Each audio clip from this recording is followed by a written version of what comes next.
Isabuhay at sundin ang iniwang legasiya ni Pope Francis. Ito ang panawagan ng Catholic Bishops' Conference of the Philippines o CBCP Director for Broadcast Father Francis Lucas sa publiko kasunod na rin ang pagpanaw ng mahal na Santo Papa. Sa panayam ng DZXL Manila, binigyan din ni Father Lucas ang mga aral na iniwan ni Pope Francis hindi lamang sa manampalatayang Katoliko kundi sa lahat. Sa 12 taong panunungkulan bilang Santo Papa ng Simbahang Katolika, sumentroan niya ang panunungkulan niya sa pagkakaroon ng tunay na kapayapaan sa buong mundo, pagkalinga at awa sa kapwa at pagkakaisa.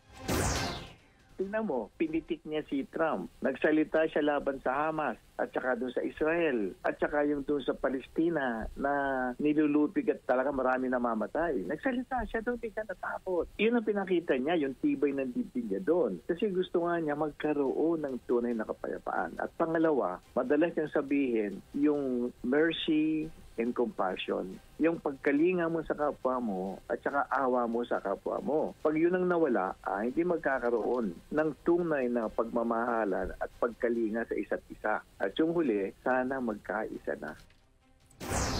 Kasabay nito, sinabi ni Father Lucas na malaking parte pa rin ng mga Pinoy si Pope Francis na kung tawagin natin ay Lolo Kiko. Pakita sa sarili niya na tunay ang kanyang paglilingkod, na gusto niyang matulungan at makita lang at makaniig ang mga naging biktima ng disaster. Malaking bagay sa ating mga Pilipino. Kaya nga nung pagdating sa Luneta, hindi tayo ginawa sardinas doon. Walang galawan. Nakatayo lang. Yan si CBCP Director for Broadcast Father Francis Lucas sa panayam ng DZXL RMN Manila.